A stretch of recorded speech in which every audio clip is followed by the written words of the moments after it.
Prête? OK.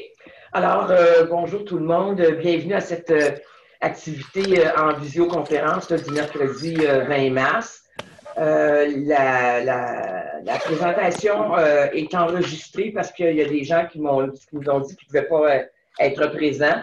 Vous êtes nombreux à l'activité, mais j'espère que vous aurez autant de plaisir à y participer que nous, on a eu du plaisir à l'organiser. Alors, les trois personnes qui ont effectivement organisé cette rencontre-là, j'ai à ma gauche Lynn Boileau, qui est la responsable du Carrefour de la Réussite, que tout le monde, bon, je pense, connaît.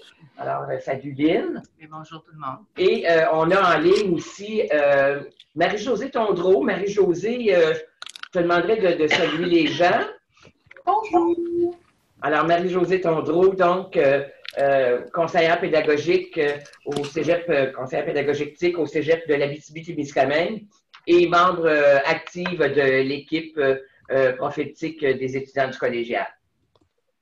Alors, brièvement, moi, je vais vous présenter le contexte de la tenue de cette activité-là.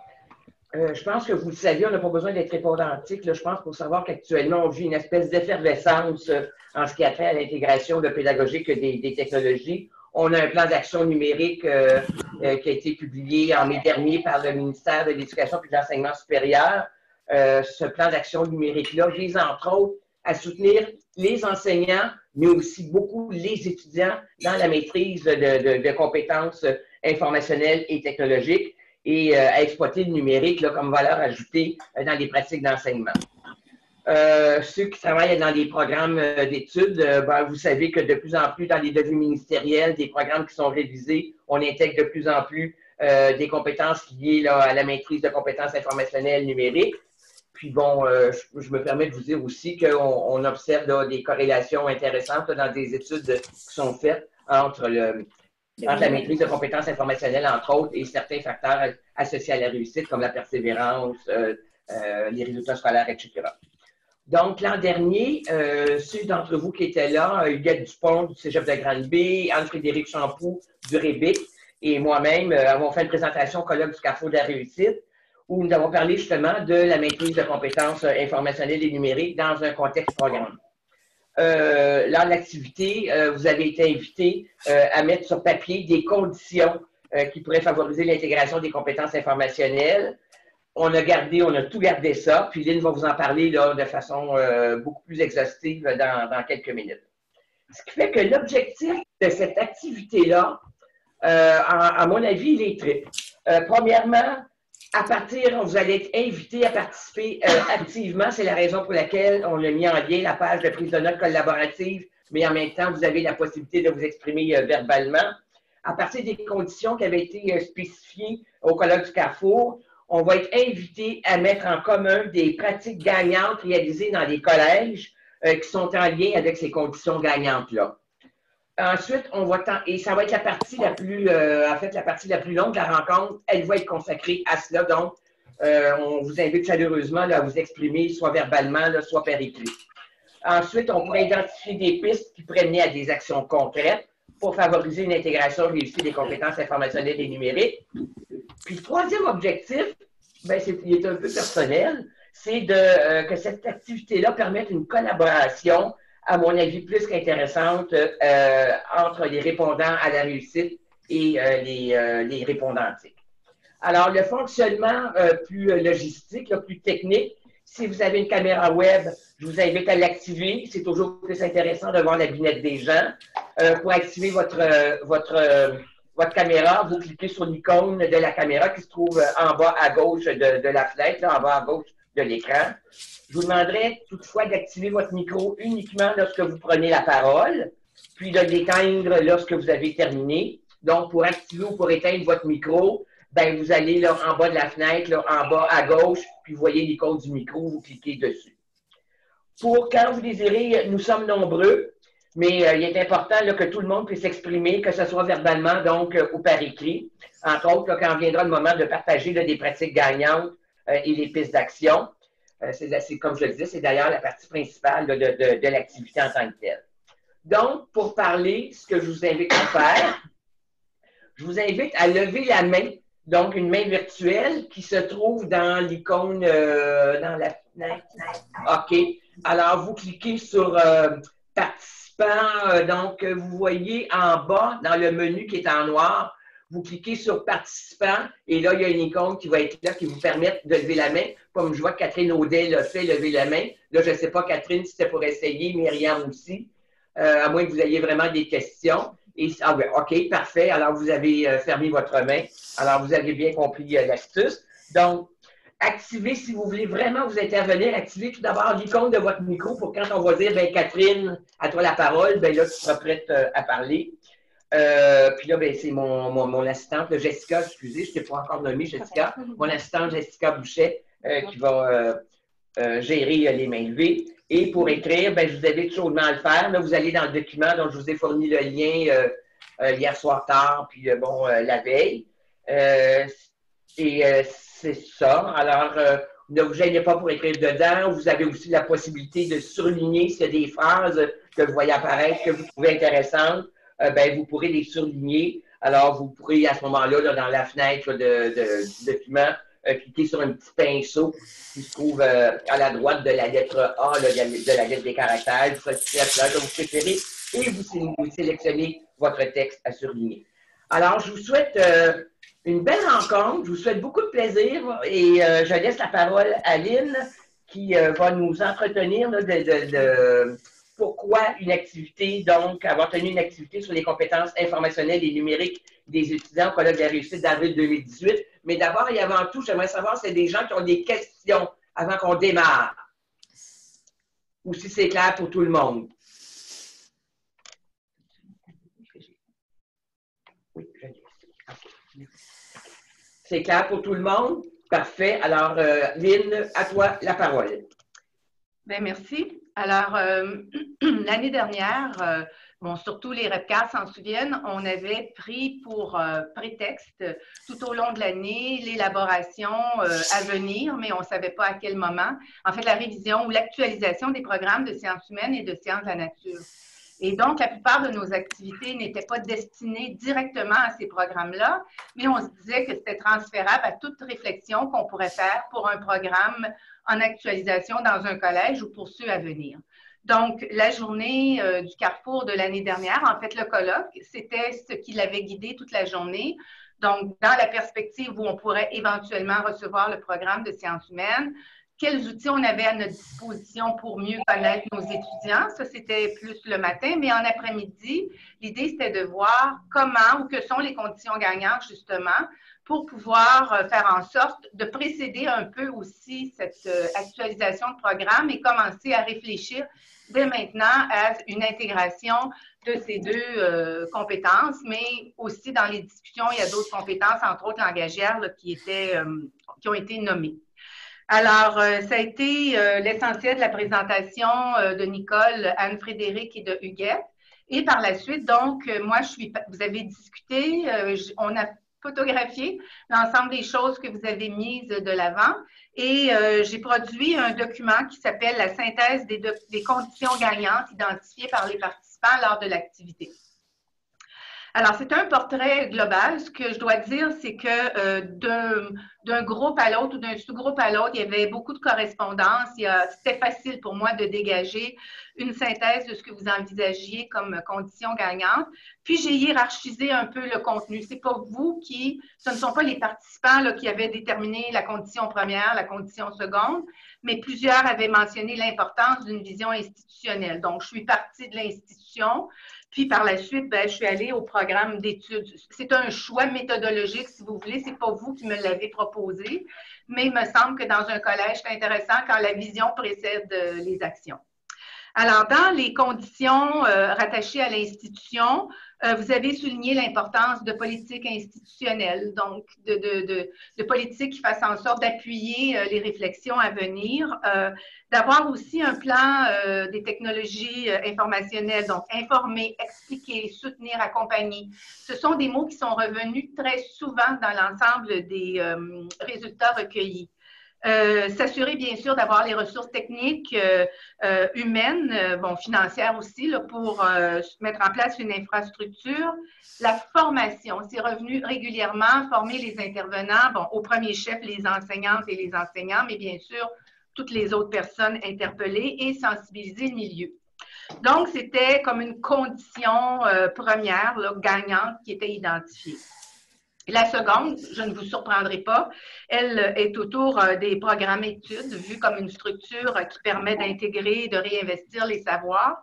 Et là, j'ai été vraiment, il y a des éléments qui ne se retrouvaient pas partout, mais je trouvais que pour l'ensemble des sous-groupes, c'était un portrait assez complet, mais que vous pourrez également être appelé tout à l'heure à compléter. Donc, former une équipe diversifiée, l'idée de l'équipe qui regroupe l'ensemble des professionnels et des enseignants, probablement de direction adjointe à l'occasion, ce n'était pas mentionné nécessairement, mais l'idée de l'équipe qui est autour du programme permettrait éventuellement de s'assurer d'une collaboration et puis d'une concertation.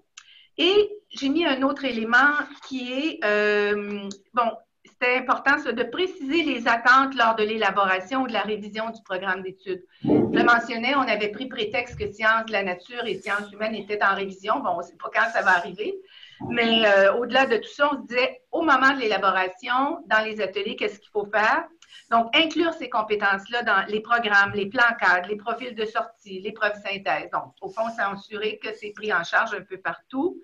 De responsabiliser les disciplines du programme pour les choix des habiletés à enseigner. Donc, une réflexion préalable où chacun des enseignants, chacune des enseignantes s'assure que dans sa discipline, un volet est pris en compte.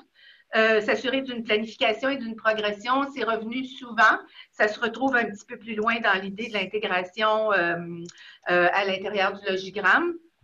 S'assurer, changer le regard aussi, pour éviter que cette intégration soit perçue comme une surcharge. Harmoniser les manières de faire, ça se répond quand même, c'est en lien avec ce qui était là précédemment. Associer les compétences informationnelles aux compétences langagières, c'est pas revenu dans tous les ateliers, je le dis, mais ça a été mentionné, puis je trouvais ça intéressant de le préciser. Et s'assurer que les stages permettent l'utilisation des TIC. Et la troisième condition, c'était de pérenniser le réseau. Donc, c'est moi qui ai formulé le verbe pérenniser là, à un moment où les organismes sont un petit peu analysés, je dirais. Oui. Alors donc, c'est vu comme quelque chose d'important, de ressourçant. Donc, l'idée est de pérenniser, donc de favoriser entre les REPCAR, les REPTIC, mais aussi entre les collèges, là, toute cette veille. Alors voilà, moi, c'est ce que j'ai dégagé. Comme je vous dis, il y avait des moments où vous vous complétiez, mais pour la plupart des éléments qui sont là, il y avait vraiment c'était commun à tous. Est-ce que vous avez des questions à poser ou des commentaires à faire suite à la présentation ou des précisions que vous aimeriez obtenir suite à la présentation des conditions que Lynn vous a présentées? Moi, j'en ai une. Oui, vas-y. C'est Émilie Boissonneau, cégep de Victoriaville. Oui. Je me demandais, concernant la politique institutionnelle, est-ce qu'il y a un... Comment ça fonctionne? On dit que c'est bien qu'il y ait un volet éthique là-dedans, mais faut-tu... Comment c'est arrimé? Je suppose que ma question est claire, là. Comment c'est écrit dans la politique institutionnelle? Il faut qu'il y ait un plan éthique, c'est un point? En fait, la condition gagnante, en tout cas, là, c'est qu'on propose de créer, entre autres, dans le plan, mettons, dans une des politiques institutionnelles, ça peut être dans le plan stratégique aussi, puis je me rends compte avec les répondants-articles que c'est souvent dans le plan stratégique qu'on va chercher, qu'on s'arrange pour inclure, entre autres, dans le plan stratégique du collège, des compétences reliées à la maîtrise de ces habiletés-là. Donc, c'est vraiment de s'assurer que dans le plan stratégique de votre collège, entre autres, on retrouve cela. On retrouve ça dans d'autres types de documents, mais entre autres dans le plan stratégique. Puis là, je pourrais peut-être demander, je sais qu'il y a des répondants-articles qui l'ont fait, je pourrais peut-être en parler là, ce matin, de la façon dont ils s'y sont pris pour s'assurer qu'il y a une adéquation entre le plan stratégique et éventuellement un plan d'intégration d'éthique ou le fait qu'on tienne compte justement de la maîtrise de ces compétences-là, puis de les mettre par écrit en quelque part. Là. OK. Puis, mon autre question par rapport à ça, c'est que présentement, nous, c'est pas dans le plan stratégique, puis ça prend comme, si c'est une durée de 4 ans, ça, fait qu'il faut voir ça dans le prochain. Y a-t-il moyen de le faire intégrer dans notre établissement si on est bien motivé ailleurs ou il faut attendre dans le fond? Là, je pense que peut-être des répondantiques qui pourraient répondre à ta question. Émilie, est-ce qu'il y en a ici qui se sont qui ont vu à ce que, justement, la maîtrise de ces compétences-là soit pérennisée autrement que d'en retrouver de l'information dans le plan stratégique de leur établissement? Je vois que Marie-Josée qui a levé la main. Alors, Marie-Josée, peut-être que tu pourrais répondre? Oui, en fait, Émilie, Marie-Josée, je suis du Cégep de l'Abitibi-Témiscamingue.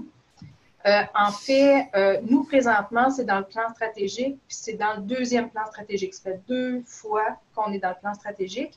Mais avant d'être dans le plan stratégique, moi, j'avais construit un plan d'intégration TIC qui était à côté, mais il était tellement à côté qu'il n'y avait personne qui le voyait. Il y avait juste moi qui le tenais sur mes épaules. Donc, quand on a commencé à parler de plan stratégique, je suis allée m'asseoir avec le DG du Cégep, qui est un de mes anciens collègues avec qui j'enseignais avant. Donc, c'est facilitant aussi, puis c'est un ancien prof d'informatique. On s'entend que moi, j'ai des conditions gagnantes alentour de moi qui sont très facilitantes. Donc, on a laissé tomber, le plan d'intégration TIC, puis on l'a intégré dans les stratégies. Donc, en fait, dans le plan stratégique, il y a, je pense, 4 ou 5 orientations, puis on fait partie d'au moins 3, 4. Là. OK. Donc, tout le monde doit être concerné. C'est pas, tu sais, ça va faire presque 5 ans. Nous autres, c'est dans le plan stratégique. Je te dirais pas que c'est intégré partout, puis c'est plus facile, là. Mais du moins, tout le monde se doit d'y réfléchir. OK, parfait. Puis j'avais une autre question aussi, je me demandais, tu sais, on parle plutôt, on l'intègre dans les programmes, mais est-ce que les universités ont des attentes par rapport aux compétences TIC de nos élèves? Est-ce qu'il pourrait arriver à un moment donné que les universités disent, bien, les élèves, il faut qu'ils aient réussi telle affaire du profil TIC, ou est-ce que c'est une demande des universités ou ça va tout s'en venir? Ou peut-être ça pourrait nous aider à intégrer le plan TIC aussi dans nos propres programmes si les élèves doivent l'avoir pour aller à l'université? L'année passée, au Colloque du Carrefour, justement, dans notre présentation, on avait justement montré le travail qui avait été fait dans le cadre de la révision du programme de sciences humaines.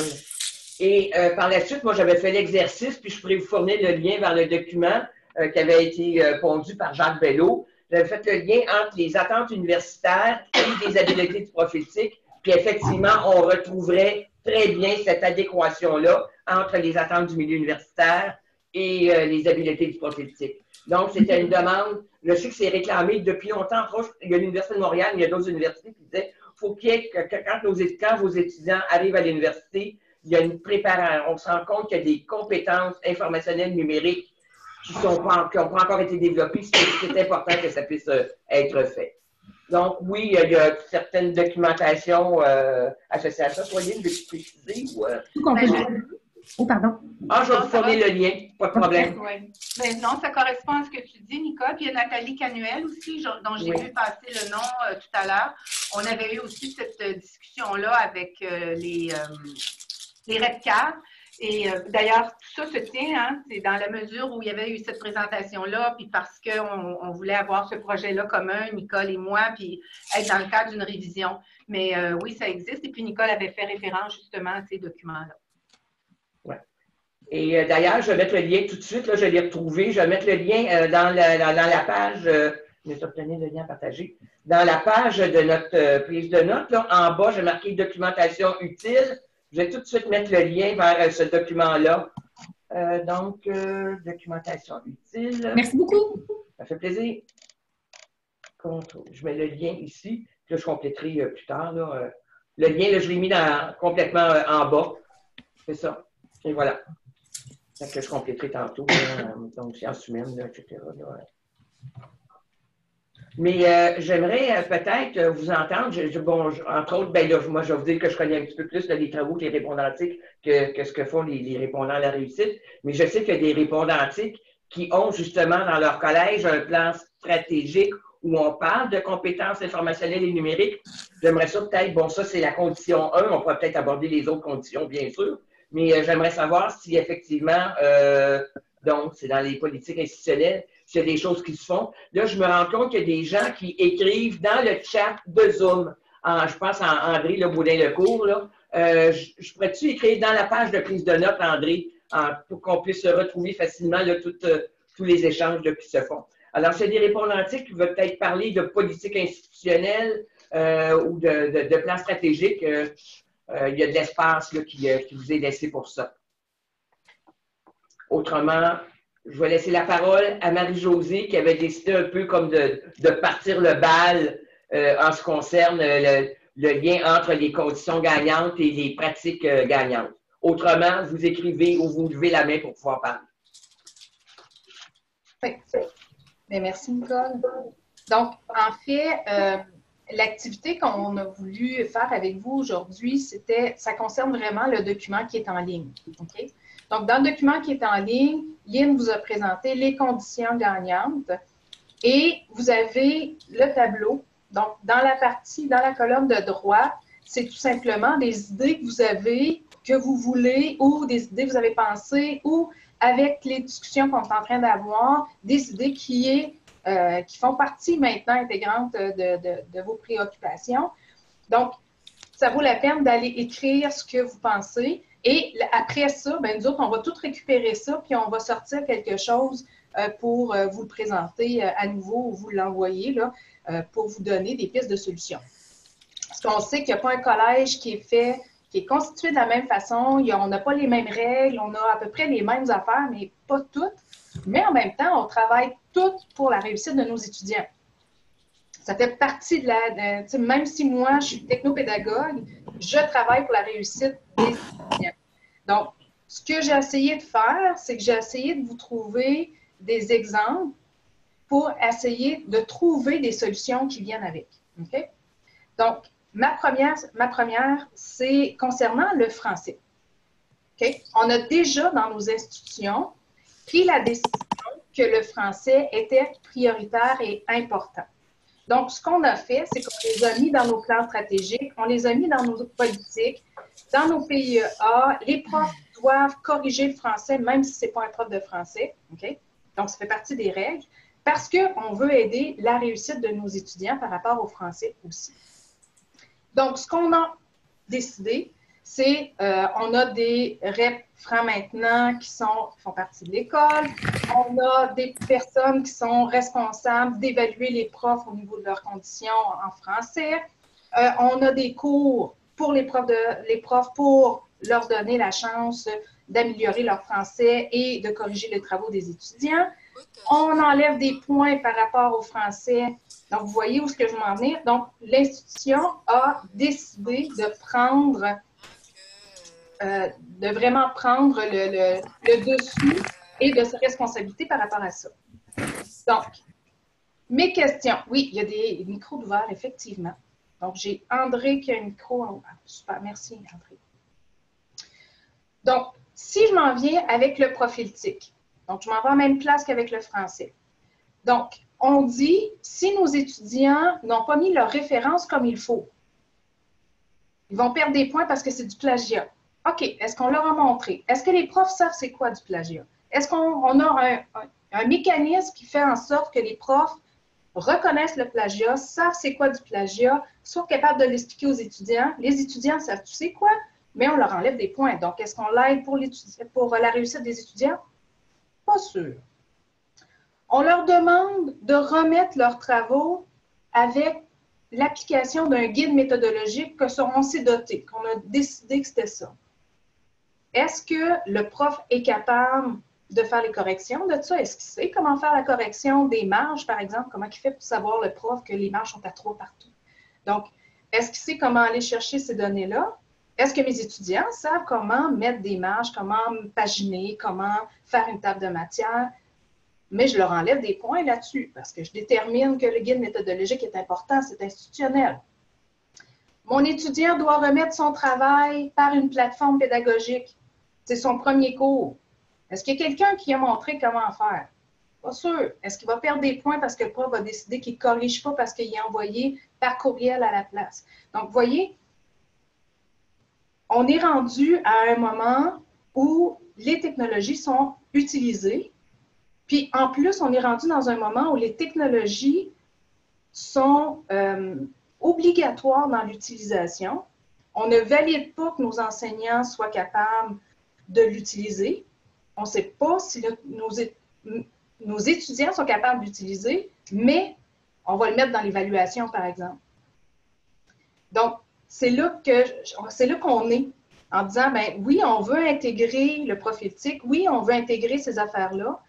Oui, le cégep décide que c'est super important, puis qu'aujourd'hui, on a l'obligation, finalement, d'utiliser ça, puis que nos étudiants, puis un peu plus tard, il faut absolument que tout le monde soit au courant comment ça fonctionne, puis s'ils vont à l'université, puis s'ils sont marché du travail, il faut qu'ils soient capables de faire telle affaire. Mais en même temps, c'est qui est responsable de leur montrer? C'est qui est responsable de former nos enseignants? C'est qui? Donc, puis je trouvais ça super bien ce que Lynn a fait, parce que les conditions gagnantes, on parle exactement de la même chose. On parle peut-être pas tout le temps avec les mêmes mots, avec les mêmes verbes, puis avec les mêmes objectifs, mais on parle de la même chose. Donc, le fait d'avoir des conditions gagnantes, avec les pratiques gagnantes dans le document que Nicole vous a présenté, bien, ça va nous permettre de pouvoir en discuter de ça. Puis je vois déjà que les discussions sont parties, je trouve ça fun.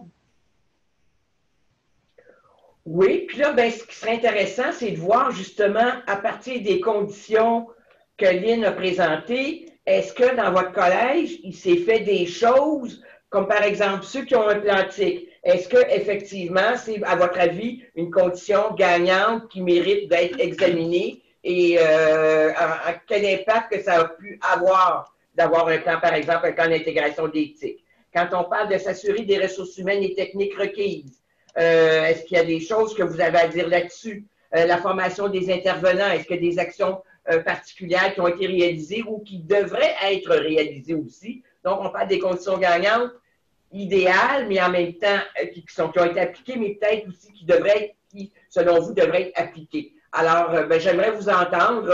Je veux bien vous lire, mais j'aimerais ça vous entendre aussi. Ne vous gênez pas, là, on est entre nous. Là, pour moi, on est entre collègues, alors on est prêt à vous entendre. Oui, Émilie, ta main est levée.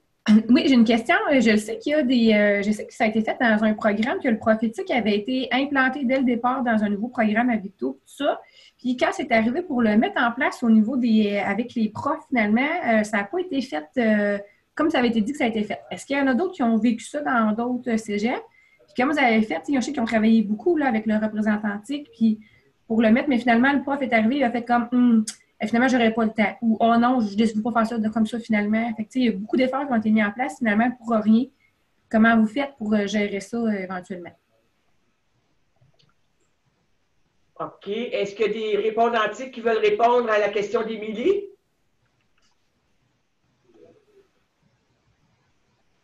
Bon, il y a Caroline qui dit « J'ai une réponse, mais pas l'option de lever la main. » Alors, Caroline, vas-y, tu peux parler, on va t'écouter. Oui, en fait, c'est sûr qu'une condition gagnante, c'est dès le début d'élaboration d'un nouveau programme ou d'élaboration, en tout cas, d'un programme qui a été révisé, dès les grandes orientations du programme, intégrer le profil TIC avec l'équipe départementale.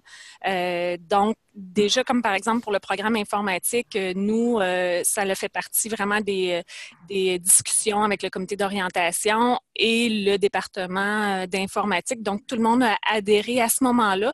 Alors, par la suite, vraiment faire des associations avec les compétences ministérielles déterminées dans les cours, mais c'est vraiment imbriqué, inclus et ça se décline dans les plans cadres. Et les enseignants y adhèrent vraiment davantage parce que c'est une décision qui a été prise au tout début dans nos orientations.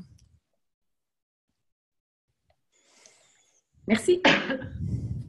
Oui. Est-ce qu'il y a d'autres répondantiques ou même des gens du Carrefour là, qui sont au courant de ce qui se fait dans leur collège qui pourraient ajouter des choses de ce côté-là?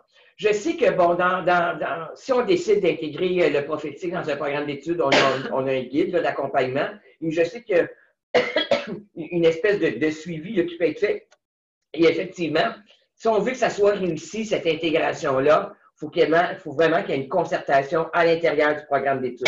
Quand je dis plus programme que département, parce qu'idéalement, ça serait aussi intéressant que les disciplines qu'on appelle contributives là, puissent y participer, je pense à français, philo, éducation physique. Je sais que toutes les disciplines des programmes sont interpellées. Entre autres, quand je parle pour l'éducation physique, je pense à l'habileté, je pense que c'est 5.1 ou 5.2, là, vous me rappellerez, mais bon, tout ce qui s'appelle de respect de principe d'ergonomie, puis de savoir, la posture, là, tout ce qui s'appelle l'approche ergonomique, éducation physique pourrait contribuer à ça. Bien sûr, tout ce qui s'appelle la maîtrise de la langue, il y a bien des cours là, qui sont interpellés aussi par ça, etc. Là. Oui, il y a Marie-Josée et ensuite Marie-Jolicoeur. Oui, en fait, pour répondre à la question à Émilie, en fait, pour répondre, comme si j'avais une réponse, c'est pas vrai. Chez nous, là, écoute, moi, ça fait 10 ans que je suis technopédagogue, c'est conseillère pédagogique pour le cégep d'Abitibi. Puis, j'ai réussi à le faire entrer dans un programme, ça va marcher. OK? C'est pas parce que j'ai pas voulu, puis c'est pas parce que... mais ça a juste pas fonctionné. Pourquoi? Parce que quand ils ont révisé leur programme, ils ont trouvé l'intérêt, ils voient l'intérêt, ils savent que les étudiants manquent, puis ont vraiment des grosses lacunes par rapport aux technologies, puis que c'est nécessaire qu'ils puissent l'avoir. OK? Quand ils ont voulu commencer, les profs ont réalisé qu'il y avait les mêmes lacunes que leurs étudiants. Donc, ils ne se sentaient pas aptes à leur montrer comment faire. Et il n'y avait pas nécessairement les ressources pour pouvoir le faire. Donc, on ne peut pas se permettre d'avoir un technicien à tous les cours d'un prof au cas où éventuellement il y ait une question. Puis, ce n'est pas des profs d'informatique, puis ils n'ont pas à être des profs d'informatique non plus. On s'entend, c'est pas leur... puis ça faisait très, très peur aux profs de dire, moi, je veux pas être un prof d'informatique, c'est pas à moi de leur montrer comment fonctionne Word. Là. Donc, il a fallu voir les choses autrement pour pouvoir s'assurer que... les profs aient la formation, puis pas seulement que la formation, mais juste l'idéologie. Je donne presque tout le temps le même exemple, mais j'avais un prof qui était venu me voir, puis là, elle paniquait un peu parce que là, il fallait qu'elle donne un cours de Excel dans son cours. Pas Excel, Word, dans son cours. Puis là, elle me dit, moi, Marie, je ne suis pas super bonne dans Word, je ne suis pas sûre que je connais tout. Puis on recule de quelques années quand les étudiants arrivaient tous avec des versions différentes et des ordinateurs différents. Là. Fait que là, elle capotait bien raide. Là. Puis, en discutant avec elle, en tant que conseillère pédagogique, là, en commençant à discuter avec elle, on a réalisé que son cours, c'est un cours de communication. Puis que la compétence, c'était de transmettre de l'information. C'était pas un cours de Word, là. Mais elle, dans sa tête, la conception de transmettre de l'information, c'était dans une lettre. Donc, j'étais obligée d'utiliser Word. Donc, il a fallu casser ça pour dire, ah ouais, mais tu sais, transmettre de l'information, là, je pense que c'est la recherche de ce que tu vas transmettre comme information, puis comment tu vas la transmettre qui est importante. Et non le format pour le moment. C'est pas sur le format qui est évalué. Donc, en changeant cette perception-là, a été capable de pouvoir assumer sa compétence comme il faut. Donc, je pense que c'est pas juste l'intégration, je pense que c'est le suivi, c'est le perfectionnement, puis les profs, vous travaillez avec des profs autant que moi, là, ils n'ont pas le temps. Ils veulent, mais ils n'ont pas le temps. Donc, le fait qu'ils n'aient pas le temps non plus de se former fait en sorte que ça tombe à l'eau. Merci Marie-Josée. On va laisser la parole à Marie. Je sais que Nathalie aussi, Bastien, qui veut parler, puis moi aussi, j'aimerais ça parler. Salut groupe, désolée, là, je suis arrivée sur le tard, j'ai eu de la misère à me brancher. Écoute Marie-Josée, moi je vais aller exactement dans le même sens que toi. Je pense que l'erreur qu'on fait quand on veut intégrer l'éthique, c'est qu'on prend trop des grosses bouchées. Moi, je viens du cégep qui s'est fait vanter d'avoir été le premier à passer une cohorte au complet dans l'intégration du profil TIC et tout ça. Donc, quand je suis arrivée, Caroline avait fait un gros travail avant moi et je me suis dit, c'est parfait, je vais rentrer dans mes programmes et on va faire ça. Tout le monde va embarquer. On a un exemple, bon. Erreur. Donc, ce qu'il faut trouver, c'est nos kingpins. Dans nos programmes, c'est le prof, les 2, 3 profs qui ont le feu, qui veulent, qui sont capables de comprendre le principe d'aller apposer le profil TIC dans le plan cadre et tout ça. Puis c'est eux autres qui vont faire aussi qu'à un moment donné, bien, ils vont prendre un prof de plus avec eux autres, puis un prof de plus avec eux autres. Cette année, c'est ce que j'ai compris. C'est vraiment, faut arrêter de prendre trop des grosses bouchées. Tu l'as dit, Marie-Josée, nos profs n'ont pas le temps, ne voient pas le temps et pour certains, ne voient même pas l'intérêt d'aller se rajouter ça à mettre dans le cours. J'ai l'impression qu'il va falloir y aller à petite dose, à petite bouchée, puis on va y arriver, mais c'est ça. Puis c'est de leur démontrer aussi très régulièrement c'est le lien là, dont tu parlais là, entre la compétence qui est énoncée dans le plan cadre. C'est laquelle compétence du profil TIC qui correspond à ça? Est-ce que tu as la bonne? Est-ce que tu n'as pas la bonne? Tu prends-tu juste un petit bout d'élément ou tu prends un élément complet? C'est vraiment d'aller accoler ce qui fait du sens. Je pense que le mot-clé, là, c'est faire du sens pour un prof, puis après ça pour un autre, puis un autre, puis un autre. C'est à peu près ça. Là. Merci, Marie. Il y avait, je pense, Nathalie Bastien qui voulait parler. Oui, est-ce qu'on m'entend? Oui. OK, parfait. Ben, c'est bien parce que j'allais répondre à la question d'Émilie, puis en même temps, je fais du coup sur ce que dit Marie. Puis, sur le document de Lynn, les actions C et E, former les intervenants et au premier chef, le personnel enseignant, et E, sensibiliser le milieu. Je pense qu'il y a comme une action mitoyenne entre les deux, ou en tout cas, il faut vraiment mettre l'accent sur ces deux conditions-là avec des moyens assortis. Puis, c'est comme si j'en mettrais une au milieu qui est pas juste sensibiliser le milieu, mais animer le milieu, poser des actions pour que les profs trouvent ça important. Si je reviens au modèle de la motivation scolaire de Rio, que beaucoup connaissent, c'est pourquoi un étudiant ne fait pas ce qu'on lui demande, pourquoi un prof ne fait pas ce qu'on lui demande, bien, c'est parce qu'il ne trouve pas ça important.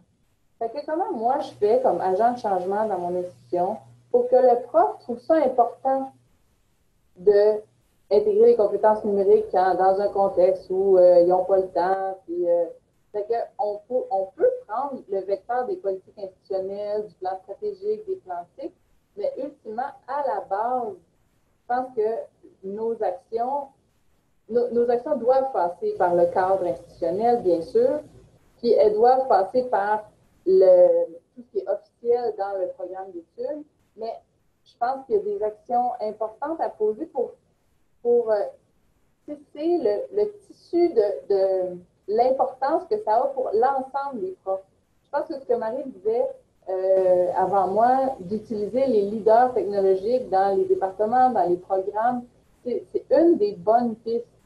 Mais je suis encore en train de me questionner sur comment on suscite l'adhésion du plus grand nombre pour atteindre cette masse critique-là qui va nous permettre vraiment que dans nos programmes d'études, les enseignements, les activités d'apprentissage qui développent les compétences de nos étudiants soient là. Bref, tout ça pour dire que je n'ai aucune réponse et que j'ai juste des questions. Merci. Je vais donner la parole tantôt. Là, il y a d'autres personnes là, qui veulent s'exprimer, mais j'aimerais ça faire une petite parenthèse. Entre autres, dans ce que tu disais, Marie-Josée, puis qui a été relevé par d'autres. Tu disais, entre autres, oui, mais est-ce que les enseignants maîtrisent les compétences que nos étudiants doivent développer? Et je vous ai mis dans la page de prise de notes, dans la section documentation utile, le lien vers les résultats d'un appel à tous que je ne vous demanderai de ne pas diffuser. C'est d'ailleurs marqué « Résultats confidentiels à ne pas imprimer ou diffuser ». Il y a quelques semaines, moi, j'ai fait une présentation du profil TIC en ligne. Puis par la suite, il y a un enseignant qui m'a écrit. Et il dit, j'ai trouvé ça bien intéressant, mais il dit la question que je pose, puis ça s'appelle faire preuve d'humilité. Il dit comment je peux enseigner puis évaluer des compétences que je ne possède même pas. J'enseigne dans un programme technique qui m'a nommé, mais il dit je ne sais pas quoi faire. Je voudrais bien intégrer le profil TIC, mais je ne possède même pas ces compétences-là. Donc, il y a vraiment, et ensuite, on a envoyé un appel à tous, c'est les résultats de l'appel à tous que vous avez, pour lequel je vous ai fourni le lien. J'ai fait un petit sondage là, auprès des membres du réseau REPTIC, auprès du REBIC, puis effectivement, la très grande majorité des répondants ont dit que un bon nombre d'enseignants dans leur collège ne possédaient pas ces compétences-là et que ça pouvait peut-être être un frein à l'intégration, justement, de ces compétences-là dans les programmes d'études. Donc ça, c'est une réflexion qu'on veut amorcer et effectivement, si on pouvait faire cette réflexion-là avec vous, c'est certain que ça serait bien intéressant. Maintenant, quand on dit pas le temps, j'ai mis aussi en lien dans la documentation le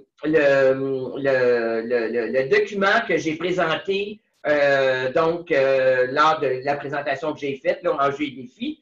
Et quand on regarde les diapositives, je pense entre autres à la diapositive 27, ben, j'aurais le goût de dire, le profil éthique, la façon dont il se décline, les habiletés, les objectifs, puis les tâches, ben, justement, les objectifs décrivent les étapes de réalisation de l'activité, puis les tâches, ils servent, entre autres, pour le prof de critères, de repères. Donc, toute l'information, le prof dit, j'ai pas le temps, mais en même temps, tout est là, les critères sont là, les repères sont là pour lui dire, ben oui, mon étudiant a réussi à maîtriser cette habileté-là ou non. Ça peut paraître lourd, mais dans le fond, la façon dont il est construit, le profil éthique, il permet de faire ça. Donc, c'est vraiment comme les performances, les compétences, éléments de compétences, critères de performance. C'est exactement la même chose, ce qui fait que ça devient, le profil éthique, ça devient un cadre d'accompagnement qui vient soutenir l'enseignant plutôt qu'un document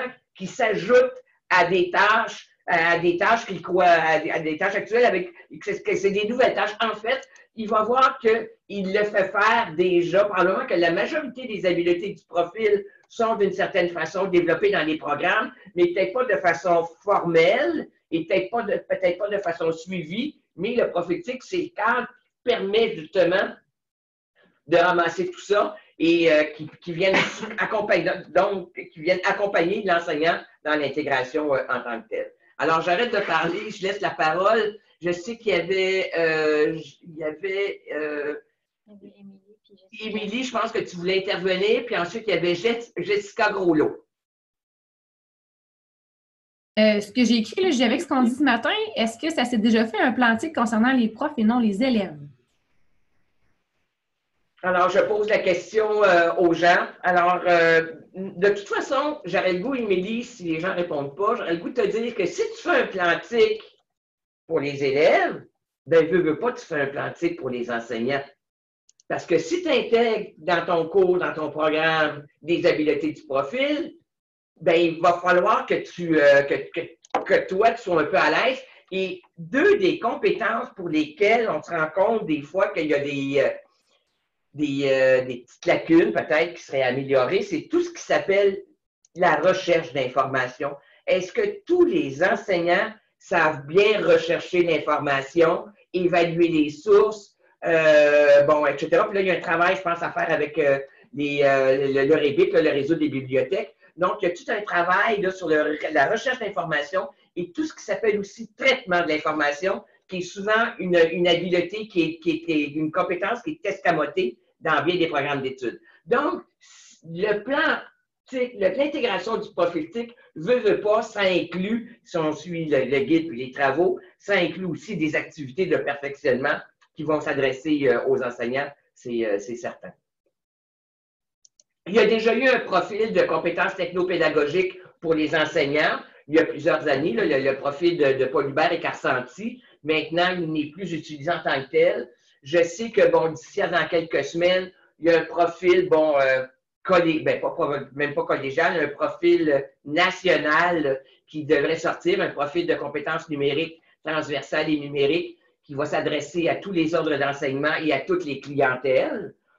Nous, le réseau Rectic, on a eu la possibilité de collaborer à ce profil-là. Et ce profil transversal et interordre, en fait, propose un ensemble de compétences qui vont s'adresser tant aux enseignants qu'aux étudiants, qu'au personnel des collèges. Il restera, là, bien sûr, à le développer en tant que tel, mais ce que je peux vous dire, c'est que les habiletés du profil éthique sont toutes là, c'est certain. Peut-être plus quelques autres, là, mais pour le moment, il n'y a pas de profil de compétences technopédagogiques là, qui s'adresse aux enseignants en tant que tel. Et j'aurais le goût de dire aussi, je sais que quand on parle, je pense à, par exemple, l'habileté 3, présenter l'information, présenter l'information, c'est pas... le prof peut faire, présenter l'information, cette information-là peut être présentée de plusieurs façons. Ça peut être soit dans le cadre d'un travail écrit, ça peut être dans le cadre d'une publication sur Internet, dans Wikipédia, ça peut être un blog, ça peut être une capsule vidéo, mais la compétence en tant que telle, les habiletés en tant que telles, les étapes à réaliser sont les mêmes, quel que soit le média qui est utilisé pour présenter l'information. Donc, les critères qu'on trouve, entre autres, dans l'habileté 3 s'appliquent à tous les types de présentation d'information. Maintenant, on va parler des conditions gagnantes. Là. Jessica, est-ce que tu es prête à parler? Oui, avec plaisir. Merci de me donner la parole, Nicole. Oui. Vous m'entendez bien, donc? Super. Merci. J'ai plein de hochements de tête, c'est super. Ben merci pour la rencontre de ce matin. Je me reconnais bien étant Reptic et Repcar à Bois-de-Boulogne, donc c'est super. Puis j'entends bien les préoccupations. J'avais envie de vous partager peut-être un bon coup qui s'en vient pour l'année prochaine chez nous. J'entends les préoccupations de Nathalie, de Marie-Josée dire, écoute, ça serait super trippant, on a du monde engagé, mais ils n'ont pas le temps. Puis comment on fait du temps? Étant Repcar, dans le fond, on est à Bois-de-Boulogne, on est en train d'aménager une nouvelle structure d'allocation pour l'aide à la réussite. Et la direction des études nouvellement en place s'est décidée à dire, misons sur les enseignants, puis misons sur la pédagogie en classe. Et donc, libérons du temps pour ces enseignants-là pour justement réfléchir et puis mettre en place dans 3 axes. Donc là, ça va intéresser à la fois les Repcar et les Reptic, l'axe de pédagogie de première année, l'axe de transformation numérique, puis l'axe de pédagogie inclusive qui aurait intéressé peut-être davantage les conseillers en aide spécialisée. Donc, c'est comme ça qu'on a décidé de le faire chez nous, donc c'est-à-dire de vraiment offrir le support, c'est-à-dire que le prof n'est pas tout seul. L'allocation n'est pas suffisante pour dire hey, je pars sur une balloune puis je m'en vais faire une recension de la littérature sur toutes les bonnes pratiques en pédagogie de première année où tiens, je vais aller tout lire puis tout m'approprier, tout ce qui est le profil de compétences TIC chez les étudiants. L'idée, c'est que les conseils pédagogiques, on est là en soutien de ces enseignants-là qui lèveront la main, puis on fait le pari que dans 5 ans, à force d'avoir des enseignants qui petit peu par petit peu vont prendre cette allocation-là, prendre ce temps-là, se libérer d'un groupe session pour réfléchir puis le mettre en pratique, mais qu'éventuellement, c'est cette roue-là qui va faire que, tu sais, notre masse critique, là, nos kingpins, comme disait Marie, on va en avoir pas juste 10, on va en avoir peut-être 50 puis 60. Fait qu'on se croise les doigts. J'ai bien hâte de vous en reparler. Quoique c'est peut-être pas moi qui va vous en reparler parce que j'ai un bébé qui s'en vient, mais la personne qui vous en reparlera aura certainement, oui, merci, mais donc, aura certainement le loisir, j'espère, de vous donner de très, très belles nouvelles par rapport à cette approche-là. Donc, je laisse la parole à une autre personne. Merci, je vais laisser la parole. Là, je vois qu'il y avait André Baudin-Lecault qui voulait parler. Marie, tu as peut-être relevé la main et Julie Vaudrin-Charrette aussi peut-être. Alors, je vais donner la parole à André, puis ensuite, on va vous donner la parole aussi. Allô, m'entendez-vous? Oui, on t'entend, mais on ne te voit pas. On ne voit pas. Attends un petit peu. Je vais en profiter pour féliciter mon ex-collègue Jessica. Bravo.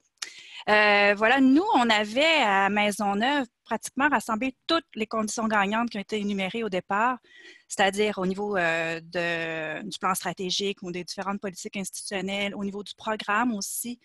On faisait une macro-planification, on intégrait plusieurs habiletés transversales, incluant celle du profil TIC. Et on a frappé un mur quelque part, c'est que, puis c'est là qu'on est, puis on cherche des stratégies alternatives. On avait, c'est ça, dans nos programmes, c'était vraiment inscrit. Jusque dans nos plans cadres, on avait pratiquement un paragraphe par habileté dans nos plans cadres, des plans cadres gigantesques. Mais on n'était pas certain que ça atterrissait sur le terrain. Fait que c'est là qu'on a pris un pas de recul, dans le fond. On se dit, qu'est-ce qu'on fait? Est-ce que c'est la meilleure façon? Est-ce que c'est le meilleur moment? Même au niveau de l'actualisation, parce que c'était au niveau, une fois la grille de cours finie, déposée, CECA, il y a toujours un petit rush, c'est un moment de rush à ce moment-là, puis c'est pas nécessairement le meilleur moment pour faire la réflexion, comment on distribue je caricature un peu là, les différentes habiletés dans les différents cours avec la planification de la progression, etc. Fait qu'on s'est dit, on va profiter de l'évaluation continue du programme pour réfléchir à ces habiletés-là et comment on juge qu'elles sont pertinentes ou non là, pour un programme donné. On sort du mur à mur et on se questionne, on oriente notre questionnement plus spécifiquement par rapport aux besoins et attentes des universités ou du marché du travail par rapport à un programme donné. Et la réflexion pourrait se faire aussi au niveau de l'évaluation des ressources, si on veut dégager un plan de perfectionnement pour les profs, etc. Mais reste que moi, je pense que ce qui nous manque, c'est que dans le fond, on a élaboré tous les processus, mais on a perdu de vue la partie sensibilisation. C'est que c'est devenu mécanique à quelque part, puis on a perdu le sens. Et je pense que ce que Nathalie Bastien soulignait, c'est comment, si ce n'est pas jugé important, ça peut beau être inscrit dans un plan cadre, on le sait, ce n'est pas nécessairement ça qui va donner, ça ne va pas nécessairement se traduire par un engagement des enseignants dans cette voie-là dans leur salle de classe. Fait que j'ai l'impression que nous, il faut qu'on revienne ou qu'on s'assure que ce n'est pas linéaire dans le fond, que c'est des boucles constantes, qu'on s'assure qu'on ne perde pas de vue la sensibilisation, même si c'est bien intégré dans nos politiques, nos processus, etc. C'est ce que je voulais partager avec vous. On a un comité là, qui réfléchit à ça, puis on va faire des tests. Un gros merci, André. Puis quand tu parles de sensibilisation, je pense que ça rejoint beaucoup de monde. Puis d'ailleurs, à la prochaine rencontre EPTIC, il va y avoir une activité justement sur les compétences informationnelles et numériques des enseignants, où on va proposer là, une stratégie de sensibilisation par le biais de quiz éventuels là, auxquels les enseignants là, seraient invités à répondre, puis qui leur donnerait un feedback qui leur permettrait d'aller chercher la formation dont ils ont besoin. Donc, on pourrait revenir, mais effectivement, c'est une variable extrêmement importante. Merci. Il y avait Marie qui voulait parler, Marie Jolicoeur, puis ensuite, il y a Julie Vaudrin-Charette. Oui, écoute, André, bravo pour ce que tu as dit parce qu'on a vécu exactement la même chose ici. Nous, on est allé l'année dernière faire une journée pédagogique complète qui était sur les besoins technopédagogiques des professeurs. C'était à leur demande, selon leurs intérêts, leurs besoins. On a fait une journée complète. Ça a super bien été. Très intéressant. Les profs disaient « Ah oui, on se rend compte qu'on a des lacunes là, mais on a appris ça. » Fait que moi, j'ai surfé là-dessus en me disant « Cette année, ça a bien été, donc on va continuer. » J'ai fait des midis branchés tous les mercredis midi pendant 8 semaines. J'annonçais des perfectionnement de base sur les lacunes qui avaient été nommées, les profs qui voulaient apprendre plus Moodle, d'autres plus, peu importe, là, la suite Office, travailler avec ça, travailler avec des prédits, des PowerPoint. 3 profs par midi sur la possibilité d'une centaine là, qui avaient dit « Ah, je suis intéressée. » Et c'est des midis, nous, c'est une plage horaire le mercredi midi qui est libérée, qui n'ont pas vraiment de cours, tout ça, qui aurait pu, c'est 1 heure, je faisais ça, tu sais, steak, blé d'Inde, patate, tout petit. Ça n'a pas levé. Donc, même quand on donne le temps, même quand il y a l'intérêt, même qu'il y a comme quelque chose qu'on n'arrive pas à aller attraper nos gens pour qu'ils puissent continuer de se former. Puis c'était eux qui avaient identifié leurs propres lacunes, puis je suis allée faire des formations sur ces lacunes-là, puis je n'ai pas réussi à faire lever. Là. Fait que, mais je ne lâche pas. Je recommence, j'en fais d'autres. Voilà. Il y a aussi peut-être la perception, Julie, je vais te donner la parole, là, c'est certain, mais vous verrez dans les commentaires de la compilation de l'appel à tous là, dont je vous parlais sur les compétences informationnelles et numériques des enseignants. Est-ce qu'il y a un travail aussi de sensibilisation à faire auprès des directions des collèges? Je sais qu'il y a bien des directions qui sont sensibles, mais en même temps, est-ce qu'il y en a aussi qui savent ce que ça veut dire un profil TIC des étudiants? C'est peut-être le mot TIC qui dérange, comme si c'était juste utiliser une technologie et non pas utiliser une technologie pour soutenir des apprentissages en profondeur. Parce que c'est ça, dans le fond, le profil TIC. C'est pas les TIC pour les TIC. D'ailleurs, il n'y a pas un logiciel qui est nommé dans ce document-là. C'est vraiment des habiletés cognitives, méthodologiques, transversales. Donc, il y a peut-être aussi un travail de sensibilisation à faire auprès des enseignants, mais aussi peut-être auprès des directions des études. On pourra voir là, comment éventuellement, ça pourrait se faire. Je laisse la parole à à Julie Vaudrin-Charette. Allô, vous m'entendez bien? Oui. OK. Merci. Je voulais revenir sur la question justement de la compétence enseignante, puis de voir là, comment on fait le pont entre cette visée-là puis le quotidien de la pratique, là. Et puis, je voulais juste mentionner là, que chez nous, on a revu récemment là, le profil de compétences enseignantes, puis en s'inspirant de différents profils existants, mais en les formulant au jeu, puis en essayant d'intégrer là, les dimensions d'éthique là, à différents niveaux, entre autres au niveau du développement professionnel continu, mais aussi au niveau des compétences collaboratives. Donc, il y a peut-être des éléments là-dedans qui vont nous servir d'appui au niveau institutionnel, mais aussi dans notre accompagnement.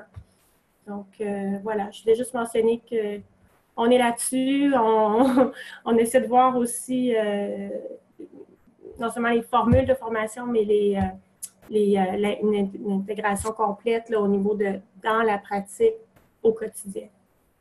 Voilà. Merci, Julie. Très Merci beaucoup. Marie-Josée? Oui, en fait, moi, je voulais faire du pouce sur ce que Marie a dit. Nous, on faisait énormément, une fois par mois, on faisait des midis pédagogiques pendant toute l'année. Bon, en Abitibi, là, on a un grand territoire et on a plusieurs campus. Là, donc, je les faisais même en ligne là, pour m'assurer que tout le monde pouvait y participer. Puis, encore, c'était le même principe. Là, il y avait 5-6 personnes qui venaient sur 500 profs. Là. Puis, là-dessus, c'était toujours les mêmes qui venaient. J'avais même pris l'habitude de hey, j'ai un prof qui est super bon là-dedans, qui a une super bonne pédagogie, des super bonnes stratégies. C'était lui qui animait, c'était pas juste moi qui animais. Là. Puis, ça faisait pas venir plus de monde. Fait que, encore là, quand on dit les profs, puis je pense pas que c'est un manque d'intérêt, je pense pas que c'est parce qu'ils savent pas qu'ils ont des besoins, ils savent qu'ils ont besoin. Le manque d'intérêt, je pense pas qu'il n'est pas là non plus. Je pense que pour eux autres, c'est une surplus de tâches, puis ils ne sont pas prêts à investir là-dedans. Moi, il y a environ 3 ans, j'étais allée voir la direction, quand Nicole parlait de peut-être que la direction devrait être au courant. J'étais allée voir la direction, j'y en ai reparlé. Puis là, je ne suis pas juste allée voir mon directeur général qui adhère à tout ce que je fais, là, puis qui fait aller pour moi, là.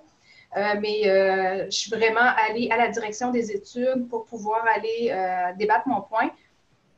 Puis, je l'ai eu, mais seulement pour la formation en ligne, parce qu'on fait énormément de formation en ligne. Nous autres, on est des campus, des petits campus qui vont peut-être se fermer. Donc, on associe des étudiants d'un campus à un groupe d'un autre campus pour pouvoir avoir des groupes complets. Et on donne beaucoup de formations à Cégep virtuel aussi. Donc, j'ai réussi à ce que quand un prof donne une formation en ligne, que ce soit à la formation générale chez nous, là, une formation régulière, ou à la formation en ligne pour le cégep à distance, pas cégep à distance, mais cégep virtuel, bien, automatiquement, ils sont libérés. Donc, ils ont une libération, une session avant, pour planifier leur cours, planifier leur formation, avoir des formations avec moi. Donc, j'ai monté des formations et il y a des rencontres qui sont déjà planifiées à mon horaire ou que là, je valide toutes ces affaires-là. Puis là, il adhère vraiment. Ils ne me posent pas de questions à savoir, je suis vraiment obligée d'aller à cette réunion-là. Ils viennent à la réunion, ils suivent les formations, ils posent énormément de questions. Puis comme aux formations, je me retrouve avec plein de formes de disciplines différentes, bien, ils trouvent ça hyper riche de pouvoir parler entre eux autres. J'ai monté mes formations en formation inversée. Donc, ils doivent aller sur Moodle, faire des lectures, faire plein de choses. Puis quand on se rencontre, bien, on parle du sujet qu'ils viennent de lire, puis de ce qu'ils vont vivre, puis ce qu'ils pensent qu'ils vont vivre. Donc, ça devient hyper riche. C'est très, très apprécié. Puis là, ils prennent le temps parce qu'ils sont libérés. C'est marqué dans leur horaire que ce temps-là, il est libéré pour faire ça. Donc, ça fonctionne vraiment à ce niveau-là. Donc, puis moi, ben, les profs qui étaient plus ou moins techno, ben, sont devenus très techno. Puis en plus, ben, on a pu revoir tout au niveau des stratégies pédagogiques, de la planification pédagogique, des examens. On a pu revoir tout ça en même temps. Là, donc, ça a été très, très bénéfique. Intéressant. Merci Marie-Josée. Je vais laisser la parole à David Laplante, sujet de Sherbrooke. Oui, bonjour. Donc, écoute, je lance une question où je pense à haute voix. Est-ce qu'il y a des cégeps qui ont déjà démarré ou qui ont déjà bâti partiellement ou entièrement un cours autoportant portant sur les compétences TIC destinées aux profs? Parce que je me dis, mon Dieu, j'écoute mes collègues parler, puis finalement, on a vraiment tout le même défi. Hein? On ne parlera pas de problème, mais de défi. Puis je me dis, là, comme je mentionnais, je pense à haute voix. Mon boss ne m'a pas encore entendu penser à haute voix, mais un cours autoportant avec des quiz autoportants où on compile les résultats, le taux de réussite, et mettons, par quiz, il y a 1 ou 2 items à tirer, des cartes cadeaux de la SAC ou de Mountain Equipment Co-op, ou etc. Tu sais, bref, du matériel plein air et de loisirs. Puis tu te dis, ben, mon Dieu, ça pourrait peut-être attirer d'un bord, puis sensibiliser de l'autre. En tout cas, au sens où nous, on avait reçu à un moment donné une subvention de la part de Desjardins, et Desjardins nous disait on fait un don à la Fondation tant aussi longtemps que ce don-là serve à un aspect pédagogique proactif. Et on avait décidé justement donc de bâtir une formation autoportante sur l'utilisation pédagogique, la maîtrise pédagogique des tablettes numériques. Donc, les profs devaient s'inscrire pour pouvoir être éligibles à la subvention, mais devaient terminer complètement leur formation autoportante en ligne pour pouvoir ensuite, en fait, c'est moi qui confirmais au RH que la formation était terminée, et là, eux pouvaient passer prendre leur chèque. Alors, il y avait un chèque finalement de subvention pour acheter leur tablette.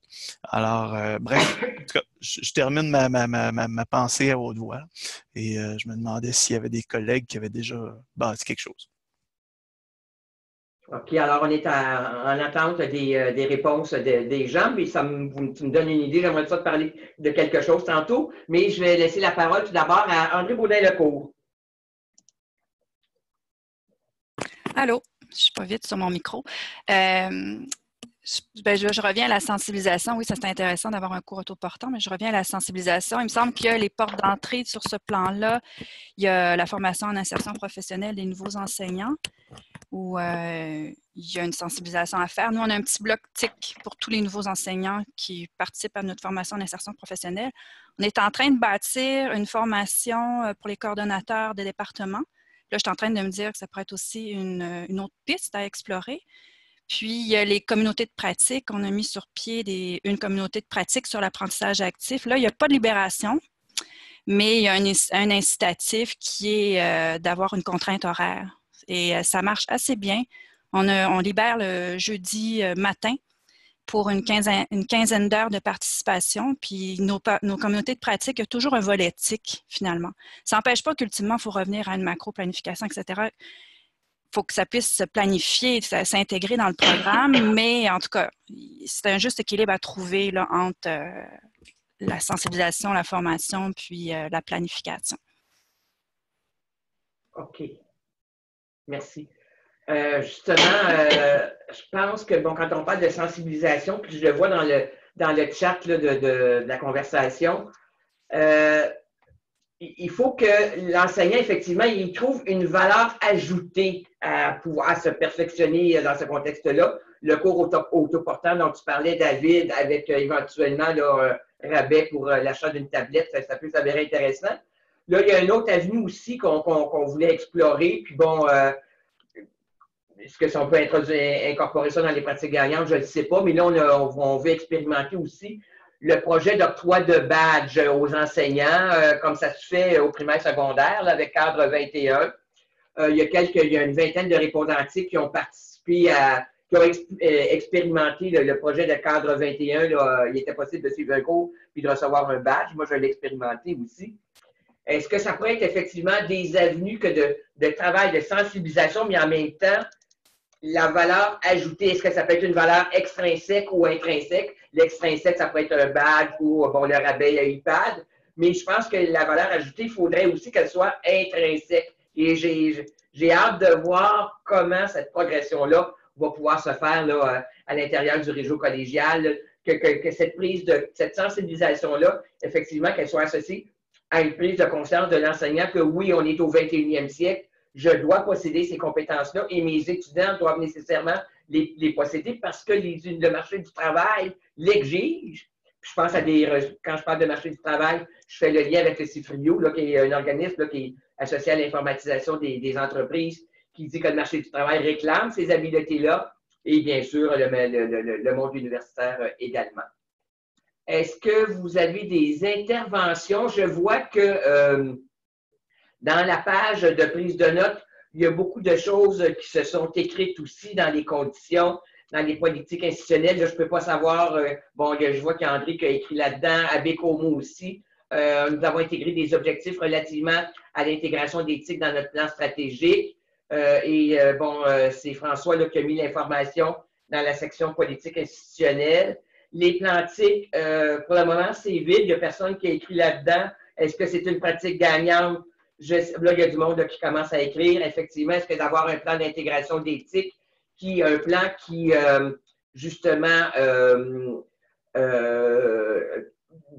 présente tous les éléments, tous les facteurs dont il faut tenir compte quand on veut intégrer l'éthique, que ce soit le perfectionnement des enseignants, que ce soit l'accès aux ressources matérielles. Est-ce que ça peut s'avérer aussi être une pratique gagnante? Si on pourrait demander là, aux collèges là, qui en possèdent déjà un, puis il y en a quand même pas mal là, de collèges qui ont un plan d'intégration d'éthique. L'accès aussi aux ressources humaines et techniques qui sont requises, ça aussi, c'est une condition gagnante.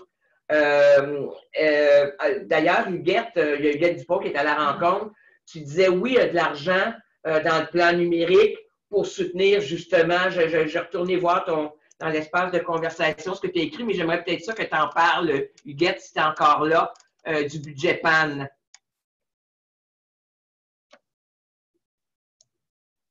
Si ton micro est allumé, puis si tu es toujours là. Allô? Oui. Bien, je suis là, mais je ne comprends pas la question par rapport à une intervention que moi j'aurais faite. Oui, tu as parlé que le plan d'action numérique a de l'argent. Le PAN prévoit. OK, non, excuse-moi, c'est Marie Jolicoeur qui a écrit ça. Excuse-moi. Donc, Marie, est-ce que tu pourrais en parler du plan d'action numérique? En fait, dans le plan d'action numérique, il y a différents types de subventions par rapport au développement de formation à distance, par rapport au développement de formation pour les formateurs aussi. Là, je ne peux pas vite comme ça toutes les nommer, mais il y avait la I8 et I10 là, qui étaient plus focusé sur la formation à distance et qui permettait là-dedans d'aller chercher des montants pour le développement des compétences des formateurs. OK. D'ailleurs, dans la page de prise de notes, dans la documentation que j'ai placée, vous allez retrouver justement, j'ai mis donc documentation un peu plus bas. Le plan d'action numérique en éducation et en enseignement supérieur. J'ai mis le lien vers la grille en tant que telle, où on retrouve les orientations, les axes, les objectifs, les mesures du PAN. Et on voit aussi les montants qui ont été octroyés là, à chacune de ces orientations-là. Alors oui, ça peut s'avérer aussi être une avenue intéressante. Maintenant, je regarde encore les conditions qui ont été énoncées par Lynn. Je vois qu'il y a beaucoup de choses qui s'écrivent. Entre autres, former des intervenants au premier chef, les enseignantes et les enseignants. Je pense qu'on a beaucoup à dire là-dessus. Formation en insertion professionnelle, création d'un profil TIC éventuellement des enseignants. Il y a quelqu'un qui parlait d'actualiser le profil de Bérubé Polybert, mais probablement que ça va être dans le cadre du prochain profil, le profil du GRIPTIC dont on va parler. Je vois qu'il y a beaucoup de gens là, qui sont en train d'écrire à l'intérieur. On parle du cours autoportant aussi dont David a parlé, miser sur le sentiment d'efficacité personnelle en matière d'éthique des enseignants, sensibiliser le milieu, susciter l'adhésion. Je vois qu'il y a des conditions gagnantes, mais j'aimerais peut-être ça, que des gens nous parlent, ces conditions gagnantes-là, est-ce qu'elles ont déjà été appliquées dans les collèges? C'est ce que j'aimerais aussi entendre, des témoignages de stratégie. Bon, André t'a présenté les actions qui ont été réalisées, Jessica Groslo, la même chose, David aussi et autres. Mais est-ce qu'il y a d'autres personnes, entre autres, bon, je vois entre autres dans la partie conditions secondes, le point G, s'assurer, c'est le point G, là, c'est pas le point G, l'ancienne prof de psycho sexuel, là, qui parle de... Alors, s'assurer de la concertation et de la collaboration des intervenants.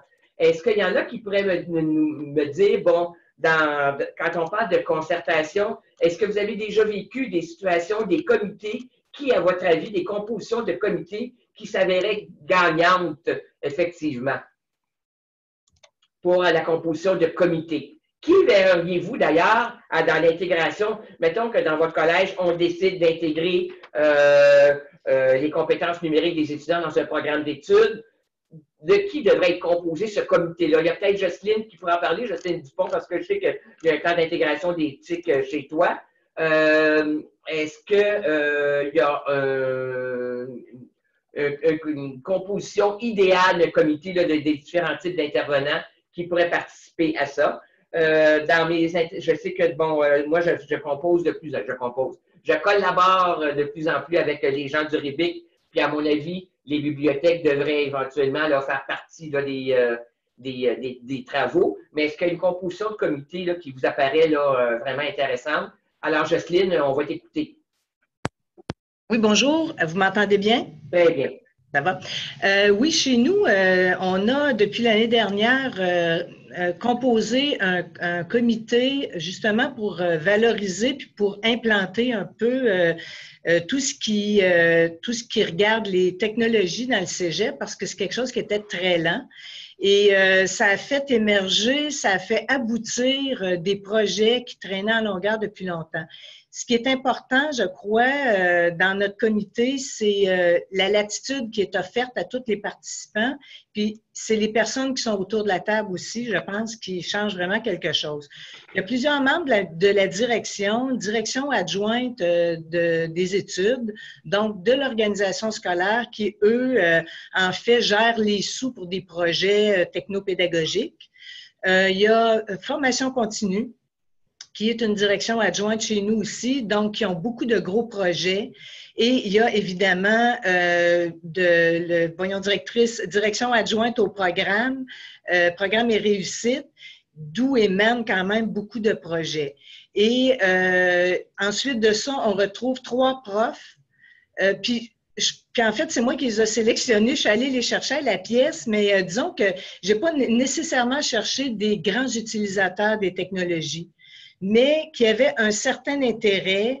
Il y en a une qui, elle, aime explorer. L'autre, en fait, est un peu inquiète face à toutes les nouveautés, donc restreinte. Puis l'autre qui fait une utilisation quand même courante, mais pas beaucoup de nouveautés nécessairement. Alors, en ayant ces gens-là, puis là, nécessairement, il y a moi et aussi notre SMTE qui fait beaucoup la promotion par ses formations documentaires auprès des étudiants, fait beaucoup la promotion d'une recherche saine. Là. Alors, donc, le fait de regrouper ces personnes-là autour de la table a donné lieu à un plan TIC qui vit. Contrairement à ce qui s'est passé précédemment, c'est que c'était difficile pour moi de faire vivre un plan TIC parce que j'étais toute seule. Comme je disais souvent, me parler à moi-même, c'est très difficile de faire évoluer les projets. Tandis que là, on est plusieurs personnes qui ont des opinions avancées, qui ont expérimenté des choses, qui veulent faire des choses. Puis j'oubliais aussi dans notre comité, évidemment, on a un gestionnaire de notre service informatique et parfois même un technicien qui se joint. Parce que c'est important, on travaille beaucoup avec les techniciens. Quand ils savent ce qu'on fait, ce qu'on veut faire, ils nous font penser à beaucoup de choses qui nous évitent des écueils, qui nous évitent de nous planter. Et puis, ça fait des projets qui fonctionnent bien. D'ailleurs, on a plein de belles affaires qui vont arriver l'an prochain. Donc, le plan TIC, il vit. On a à l'intérieur du plan TIC qui vient nécessairement de notre plan stratégique. On est allé chercher notre source là. Notre plan TIC, en fait, veut, entre autres, qu'on ait nos programmes qu'on appelle branchés, donc ceux qui ce sont des programmes portables, qu'eux intègrent le profil TIC. c'est pas facile. Comme tout ce que vous avez dit, je vis ça aussi. J'essaie par toutes sortes de petits trucs en fait, de sensibiliser au mieux. Mais je vais vous dire qu'une qualité très importante, c'est que ça nous prend de la patience.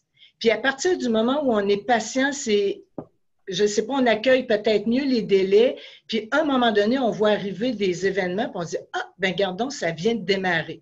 Une petite affaire à gauche, une petite affaire à droite. Puis là, on dirait qu'il y a des choses qui commencent à prendre leur place. Mais je vous dirais qu'un programme, ça fait 3 ans. Puis ça commence à peine cette année à bouger. Mais j'étais bien déçue, mais là, je me rends compte qu'on gagne à être patient. Donc, il faut pas négliger de relancer, mais il faut faire attention de ne pas trop insister. Ce que j'ai remarqué, c'est qu'en développement de programme, souvent les enseignants sont bien plus préoccupés par le contenu qu'ils ont à mettre dans leur plan cadre et à prendre des décisions de cet ordre-là plutôt que de s'attarder au profil TIC. Ce qu'ils se rendent compte dans le temps, avec le programme C'est en or et lettres dont je vous parle, ce qui se produit présentement, c'est que le lien de parenté tellement évident entre les compétences TIC et les compétences disciplinaires fait en sorte que là, ils sont arrivés à une jonction où ils réalisent que oui, le profil TIC a sa place. Mais ça a pris probablement beaucoup d'essais, beaucoup de se rendre. En fait, c'est qu'il faut qu'ils se rendent compte, il faut se rencontrer pour qu'ils puissent se parler et se rendre compte ensemble. Moi, j'ai essayé ci, moi, j'ai essayé ça. Moi, je pensais que les étudiants savaient faire ci. Oups, je me rends compte qu'ils ne savent pas. Qui l'a enseigné? Ah, personne. Comme Marie-Josée, tu disais, on n'évalue pas ce qu'on n'a pas enseigné. Donc, ils ont commencé à mettre la table récemment sur ça, puis j'ai bon espoir que ça va permettre une belle évolution de l'implantation du profil TIC. Alors oui, le comité TIC est très important, mais ça prend des gens qui ont le goût de se retrouver là. Puis nous, on a 6 rencontres par année. C'est beaucoup, mais tout le monde est content d'y venir parce que ça avance. En fait, c'est tout le monde a une responsabilité. On rend nos comptes quand on arrive. J'ai fait ça, j'ai fait ça. Alors, puis il y a beaucoup de sous-comités qui se forment pour toutes sortes de petits projets à l'intérieur. Je pourrais en parler de façon, s'il y en a qui veulent avoir plus d'informations de façon plus spécifique, n'hésitez pas à me contacter. Ça va me faire plaisir.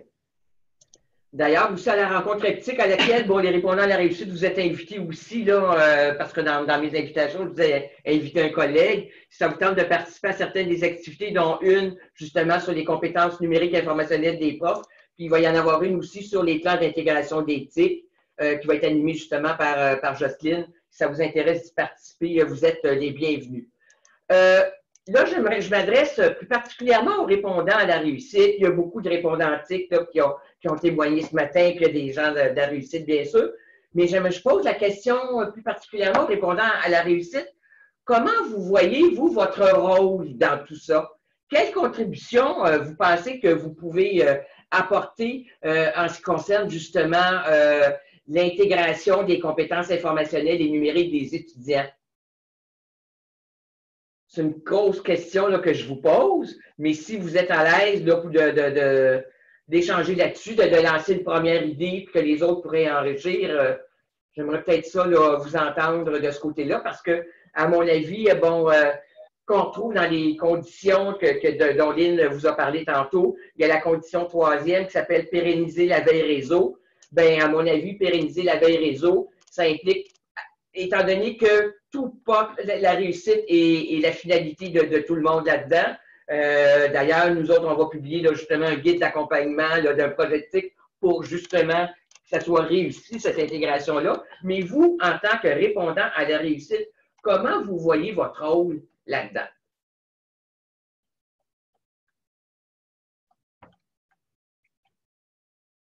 Lynn, toi, est-ce que tu pourrais intervenir un petit peu? Ou, Bien, moi, je vois le rôle toujours dans la question de la concertation puis de la collaboration.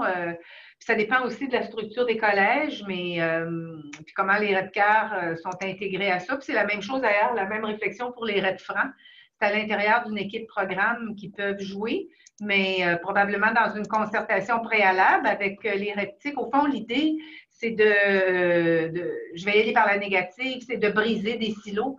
Et puis, c'est de s'assurer que tout le monde travaille en même temps. Puis tu sais, moi, je regarde bon, les REPCAR, les REPTIC. Tantôt, Jessica parlait, puis je sais qu'elle est REPFRAN aussi, comme elle le dit, elle est REP toutes. Alors, donc, il y a une concertation plus facile, mais en même temps, ça demande beaucoup d'énergie pour tout combiner. Mais je l'ai entendu souvent, ça, cette volonté-là que les différents responsables puissent aussi travailler ensemble. Au fond, il y a un travail d'accompagnement aussi des équipes programmes, de discussion. Donc, il y a à la fois de l'intervention, à mon avis, à l'intérieur du groupe. Puis ça, je vous ai bien entendu là-dessus. Mais probablement que sachant tout ce que vous savez, puis vous savez beaucoup aussi, bien, ça peut permettre, dans un travail préalable, à faciliter peut-être des discussions ou aller trouver les enseignants qui peuvent, à un moment donné de la réflexion, être, j'aime bien l'expression des kingpins, mais aussi tantôt on disait, c'est peut-être pas toujours des kingpins, il y en a peut-être qui ont plus de réserve. Donc, moi, je le vois vraiment toujours selon l'angle de la collaboration puis de la sensibilisation, mais probablement dans un travail préalable de concertation, puisque les REPTIC la structure est différente. Vous avez plusieurs occasions d'en discuter. Les REPCAR, ça a été à ce moment-là de notre vie, là, de notre vie de REPCAR, qu'on a abordé les compétences.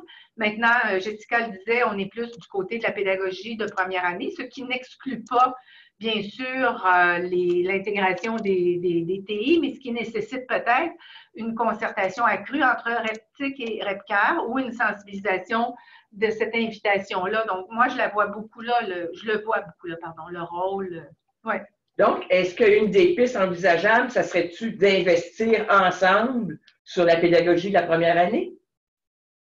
Il faudrait que j'en parle aussi avec les deux animatrices du réseau REPCAR, mais je crois bien que c'est Sylvie Allaire et puis Judith Dubé. Je crois bien qu'elle me dirait oui, parce que à ce moment-ci des réflexions du Carrefour, mais des travaux, puis là aussi ce que Simon Larose vient de publier, là, la transition secondaire collégiale, puisque l'on sait depuis tant d'années, tout milite pour qu'on mette vraiment des efforts de concertation à ce moment-là. Pas juste en première session, là, mais peut-être en première année. Ah oui, ça pourrait être une très belle piste, Nicole, effectivement. OK. Oui. Est-ce que là, je m'adresse, bon, les REPTIC, je vous connais, puis je doute de l'intérêt que vous allez manifester. Là, j'aimerais peut-être ça entendre les REPCAR. Est-ce que vous pensez que vous pouvez jouer un rôle d'une certaine façon là-dedans et est-ce que vous seriez intéressé à ce que se poursuive la réflexion qu'on a faite ce matin lors de notre présente rencontre?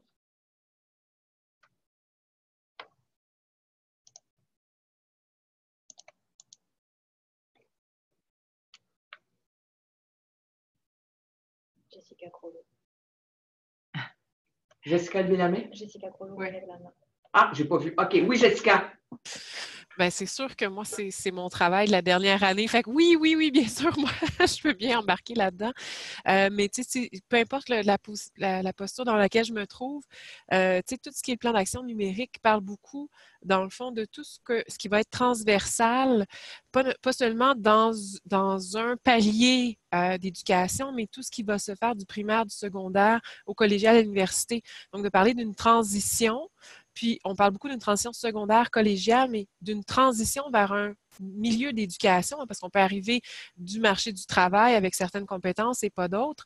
Donc, c'est très, très pertinent qu'il y ait un arrimage entre l'arrivée au collégial, peu importe d'où vient la personne, et les compétences attendues finalement à la sortie pour ces gens-là dans le réseau collégial, dans le monde de l'éducation collégiale, pour les amener là où leur profil de sortie les amènera, c'est-à-dire sur le marché du travail, vers un autre DEC peut-être, qui sait, vers le milieu universitaire. Donc, pour moi, que d'arriver et de se dire, dès l'entrée, on a cette réflexion-là, d'où arrivent nos étudiants, puis vers où on veut qu'ils repartent finalement.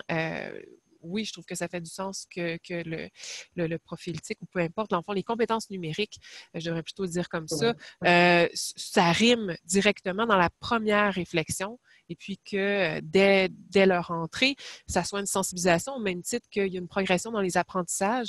Il doit y avoir une progression aussi dans l'acquisition des compétences numériques. On ne verra pas tout à la première session, mais on s'attend à ce que dans la deuxième année, la troisième année, bien, il y ait un renforcement, puis éventuellement une atteinte de ces compétences-là. Voilà. Dans l'éventualité où justement, parce que là, la rencontre va se terminer dans quelques minutes, dans l'éventualité où se tiendrait une autre rencontre REPCAR, REPTIC, j'aimerais plutôt, ça peut peut-être être dans le chat ou que vous leviez la main ou que vous fassiez un petit crochet vert, là, un petit check. J'aimerais peut-être savoir là, qui serait intéressé là, à continuer cette réflexion-là qui pourrait mener à des actions plus concrètes. Bon, Jessica dit intéressée. Bon, vous pouvez écrire dans le chat aussi. Karine, bon, Nathalie, OK. Parfait. Parce que là, ce qu'on va faire, ce que j'aimerais faire, c'est que là, il y a beaucoup de choses qui se sont écrites. On a enregistré la rencontre. Je vais donc la réécouter. Il y a des choses qui se sont écrites. On va ramasser tout ça. On va produire un document là, qui va ramasser toute l'information et on va proposer là, des pistes de solutions, des pistes d'action qu'on pourra vous partager là, peut-être d'ici à la fin de la session ou au début on verra là, ce qui lance là. Oui, mais probablement d'ici la fin de la session. De toute façon, la journée des REPCAR ne porte pas aussi, mais porte sur la pédagogie de première année et sur la transition secondaire collégiale. Donc, je me dis, il y aura aussi des choses là-dedans qui vont probablement venir nourrir la réflexion qu'on a eue aujourd'hui. Donc, je pense bien qu'on pourrait produire un petit quelque chose d'ici la fin de l'année pour intégrer ça à nos plans d'action de l'année prochaine. OK, parfait. En tout cas, moi, j'ai beaucoup aimé la rencontre. Il y a quelqu'un qui disait, oui, bon, Annie, tu es à la formation continue. Ta place est extrêmement importante parce que la formation continue, c'est aussi une clientèle qui, je pense, pourrait bénéficier aussi du développement de ces compétences numériques-là. Alors, ta place, elle est là. Je me suis permis de faire un petit sondage. J'ai peur. Je demande dans le petit sondage, j'ai trouvé cette activité utile, tout à fait en accord avec ça. Vous mettez votre réponse. Vous mettez votre réponse. Donc, j'ai trouvé cette activité utile, en accord, tout à fait en désaccord, ou bon, etc. Là, en espérant là, que vous avez apprécié. Et j'aimerais peut-être, est-ce qu'il y a des gens qui auraient des choses à préciser d'ici à ce qu'on se quitte, c'est-à-dire dans quelques secondes? En tout cas, de mon côté, je vous remercie infiniment. Moi, en tout cas, j'ai beaucoup apprécié. Lynn, je te laisse aussi dire ton mot de la fin. Bien, moi, j'apprécie être en contact avec les réflexions qui sont là parce qu'elles me nourrissent. C'est un petit point de vue un peu égoïste, là. Je trouve ça pertinent. Mais je trouve qu'il y a beaucoup d'échos puis il y a des convergences dans ce que j'entends comme difficulté. Et en plus, on parle des REPTIC et des REPCAR, mais hier, j'avais une rencontre avec les REP-Francs. Oui, il y a les REBIC aussi. Puis il y a le REBIC aussi, mais je connais moins les REBIC, mais les REP-Francs, il y a des parallèles à faire. Donc, il y a des difficultés qui sont analogues, il y a des enjeux ou des défis qui se ressemblent. Donc, je me dis, c'est en s'en parlant puis en collaborant, tout ce monde-là dans un collège, même si les structures sont différentes, qu'on aura probablement des pistes. Mais moi, ça fait écho à plusieurs autres choses que j'entends. Donc, je trouve ça fort intéressant. Et je vous en remercie.